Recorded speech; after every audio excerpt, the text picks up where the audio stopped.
Hello everyone, कैसे हो आप सभी? और बढ़िया हो ना? तो आज की जो हमारी क्लास है वो आपकी जियोग्राफिकल थॉट से रिलेटेड है। जियोग्राफिकल थॉट अगर हम बात करें, ये जो आपकी क्लास रहने वाली है ये आपकी पीजीटी जियो के लिए इम्पोर्टेंट है, पीजीटी ज्योग्राफी और आपके नेट के एग्ज़ाम के लिए। ठीक है, पीजीटी ज्योग्राफी की बात करें या आपके नेट के एग्ज़ाम की बात करें तो इसके लिए ये मोस्ट इम्पोर्टेंट है आज की क्लास।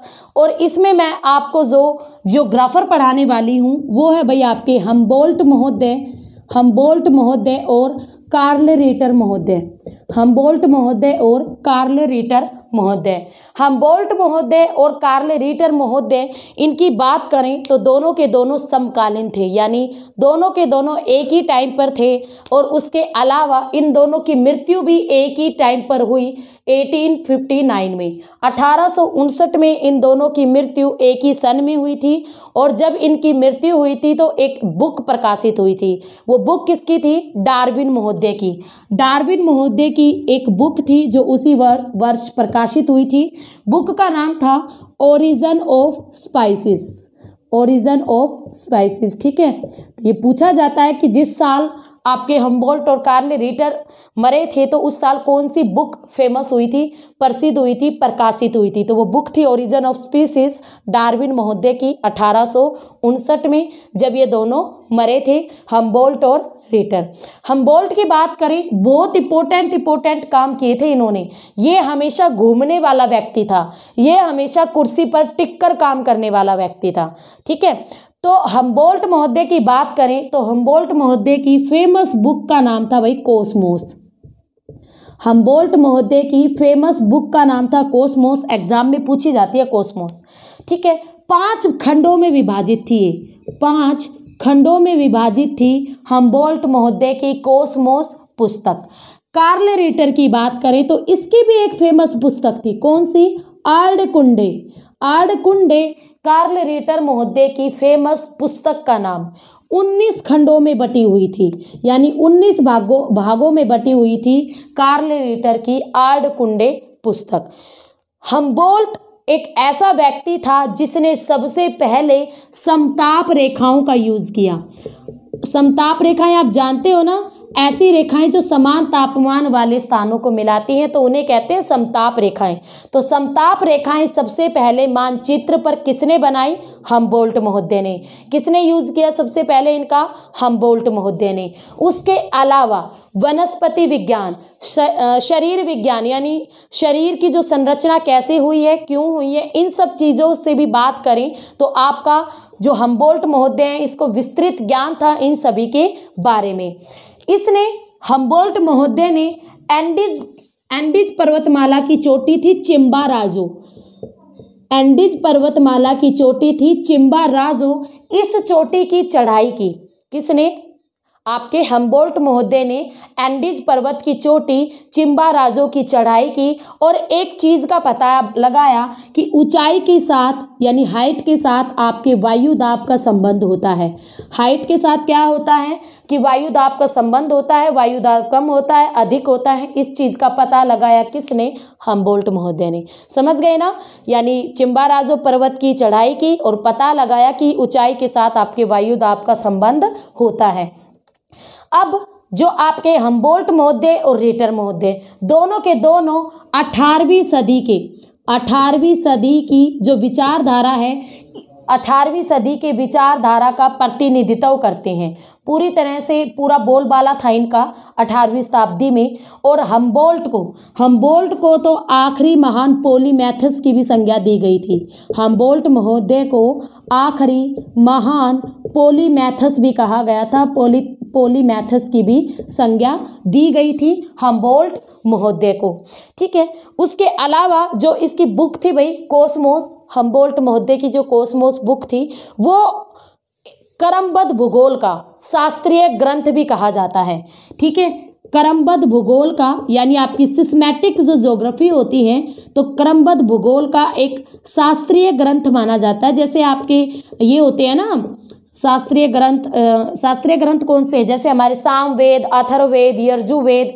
ठीक है, इसी तरह से इसको जो हमबोल्ट की कॉस्मोस थी, इसको क्रमबद्ध भूगोल का शास्त्रीय ग्रंथ भी माना जाता है। तो हमबोल्ट ने बहुत काम किया था। आपने एक पढ़ी भी तो थी ना, हमबोल्ट की धारा।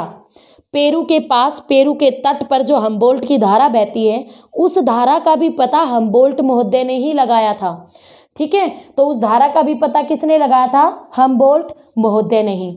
उसके अलावा जो हमबोल्ट महोदय था, इसने वर्षा और वन के बीच जो संबंध पाया जाता है उसको अच्छी तरह से डिस्क्राइब किया।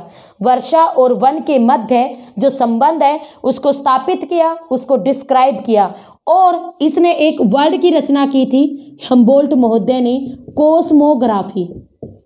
कोस्मोग्राफी वर्ड की रचना की थी। कोस्मोग्राफी वर्ड की रचना की किसने? हमबोल्ट महोदय के। आपके नेट के एग्जाम में यहाँ से क्वेश्चन आता है, DSSB में यहाँ से क्वेश्चन आता है, KVS में यहाँ से क्वेश्चन आता है। ये आते हैं समताप रेखाओं का सबसे पहले यूज किसने किया? कोस्मोस किसकी पुस्तक थी? कितने खंडों में बटी हुई थी? आखिरी महान पॉलीमेथस किसे कहा जाता है? कोस्मोग्राफी शब्द की रचना करने वाले कौन थे? कौन सा ग्रंथ क्रमबद्ध भूगोल का शास्त्रीय ग्रंथ कहा जाता है? चिम्बो राजव पर्वत की चढ़ाई किसने की? और आपकी ऊंचाई के साथ वायु दाब के संबंध को किसने स्पष्ट किया? तो ये सारे महान काम करने वाला कौन था? हमबोल्ट महोदय। अब सुनो थोड़ा कार्ल रिटर के बारे में। कार्ल रिटर, जिसे मैंने बताया भाई आर्डकुंडे, ये जो इसकी आर्डकुंडे पुस्तक थी, इसे एक नाम भी दिया गया। क्या कहा गया आर्डकुंडे को? पृथ्वी का विज्ञान। कार्ल रिटर की जो आर्डकुंडे पुस्तक थी, इसे पृथ्वी का विज्ञान भी कहा गया। यानी पृथ्वी के बारे में इतनी डिटेल से चीज़ें थी कि पूरी साइंस को भी फेल कर दिया। इसीलिए आर्डकुंडे को, कार्ल रिटर की आर्डकुंडे को पृथ्वी का विज्ञान भी कहते हैं। ये एक उद्देश्यवादी विचारक थे। कैसे थे? उद्देश्यवादी विचारक थे। अब की बार आपके एचटेट में आई थिंक कार्ल रिटर से रिलेटेड क्वेश्चन आया भी था। तो ये एक उद्देश्यवादी विचारक थे जिसकी रचना थी आर्डकुंडे, जिसका पृथ्वी का विज्ञान 19 खंडों में बटी हुई थी। आपके बर्लिन में, जो बर्लिन है, बर्लिन में जियो के प्रोफेसर, यानी भूगोल के प्रथम प्रोफेसर बने थे ये बर्लिन विश्वविद्यालय में। और भूगोल के प्रथम प्रोफेसर बनने का गौरव भी किसे प्राप्त है? कार्ल रिटर को। भूगोल के विश्व में, पूरे वर्ल्ड में बात करें ना, वर्ल्ड में भूगोल का पहला प्रोफेसर कौन बना था? तो भाई कार्ल रिटर महोदय ही बना था। उसकी मृत्यु आप सबको पता, दोनों की मृत्यु 1859 में हुई, जब डार्विन की पुस्तक आई थी origin of species. Carl Ritter को एक अनुभाविक, बात करें आपका अनुभाविक विज्ञान भी कहा जाता है। यानी अनुभवों पर इसको काफ़ी अनुभव था हर चीज़ का। कुर्सी पर बैठे बैठे इसने भूगोल पर बहुत सारा वर्क किया था, बहुत सारा काम किया था। अब जो आपका कार्ल रिटर है, मैं एक चीज़ बोल रही हूँ भाई, कुर्सी पर बैठे बैठे इसने बहुत सारा काम किया था, इसीलिए कार्ल रिटर को आराम कुर्सी का भूगोलवेता कहते हैं। क्या कहते हैं? आराम कुर्सी का भूगोलवेता। यानी ऐसा भूगोलवेता जो कि कुर्सी पर बैठ बैठकर जिसने काम कर दिए हो, तो इसीलिए इसे कहा जाता है आराम कुर्सी का भूगोलवेता। आपकी हमबोल्ट और रिटर दोनों के कार्यों में कहीं कहीं तो आपकी इक्वल पाए जाते हैं, यानी समानता पाई जाती हैं, और कहीं कहीं पर विरोध भी देखा जाता है दोनों के कार्यों में, हमबोल्ट के में और कार्ल रिटर में। तो पहले पढ़ेंगे हम इनके काम में कौन कौन सी समानता पाई गई। कार्ल रिटर और आपका हमबोल्ट महोदय, इनके कार्यों में जो भूगोल से रिलेटेड थे या इनके जीवन में कौन कौन सी समानताएं पाई जाती हैं। तो समानता की बात करते हैं तो देखो, एक समानता तो यही थी कि भाई दोनों के दोनों 1859 में मरे। एक समानता तो यही थी ना कि दोनों के दोनों 1859 में इनकी मृत्यु हुई। और दोनों का मानना था कि जो आपका विज्ञान है या जो भी आपका भूगोल है, भूगोल का जो बेस होता है वो निरीक्षण के द्वारा प्राप्त होता है। किसी भी चीज़ का निरीक्षण करो और उसके बाद जो आपको तथ्य प्राप्त होते हैं उन तथ्यों से ही आपको ज्ञान प्राप्त होता है। बिल्कुल एग्जैक्ट चीज़ थी ये। आपको किसी भी चीज़ को पहले जांचना चाहिए, वो चीज़ ठीक है या नहीं ठीक है, और जब वो ठीक है उस तथ्य को फिर अपना ज्ञान बनाना चाहिए, उसको धारण करना चाहिए। हम्बोल्ट और कार्ल रिटर दोनों के दोनों जर्मनी के निवासी थे। कहाँ के थे? जर्मनी के थे। दोनों में ये समानता थी। उसके अलावा दोनों ने ही प्रकृति के कारण और कार्य कारण पर बल दिया। ठीक है, आपका हम्बोल्ट महोदय ने भी और कार्ल रिटर महोदय ने भी प्रकृति की एकता या कारण, ठीक है, एकता भी जोड़ लो, प्रकृति के कारण, प्रकृति की एकता, प्रकृति के कार्य कारण, इन सभी पर क्या दिया? बल दिया।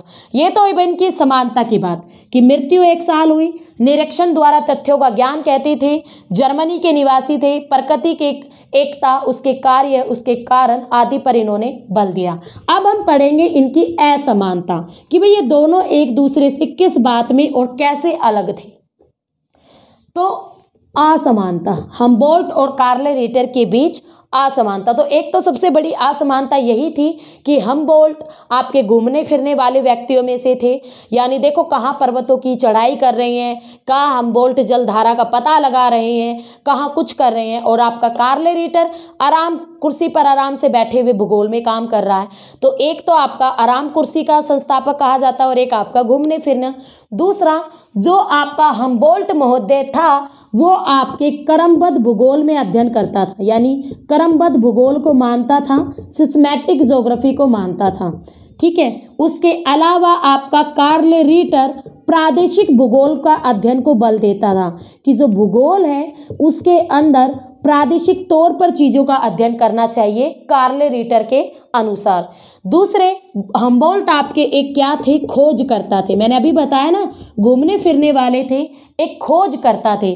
जबकि कार्ल रिटर आपके कैसे थे? आराम कुर्सी के, यानी आराम कुर्सी का भूगोल वेता इन्हें कहते हैं। कुर्सी पर बैठकर ही सारा वर्क इन्हें आपस में करना था। जो कार्ल रिटर थे, जो हम्बोल्ट थे आपके, हम्बोल्ट की जो विधि थी आगमनात्मक थी, आगमनात्मक विधि था। साइकोलॉजी में आपने ये विधि पढ़ी है, आगमन विधि, निगमन विधि। जबकि कार्ल रिटर निगमन विधि को ज़्यादा अच्छा मानते थे। निगमन यानी पहले नियम को पढ़ो फिर उदाहरण की ओर चलो। यहाँ पर पहले उदाहरण दो किसी भी चीज़ का, फिर उसके नियम को पढ़ो, सिद्धांत को पढ़ो। तो आपके हम्बोल्ट महोदय आगमन विधि से रिलेटेड थे, कार्ल रिटर महोदय निगमन विधि से रिलेटेड थे। अब हम्बोल्ट की जो विभिन्नता थी, तो विभिन्नता की एकता का आधार हम्बोल्ट का वैज्ञानिकता था, यानी वैज्ञानिकता के आधार पर ये विभिन्नता में एकता ढूंढते थे। और जबकि रिटर आपके उद्देश्यवादी थे, यानी उद्देश्य परक था इनका।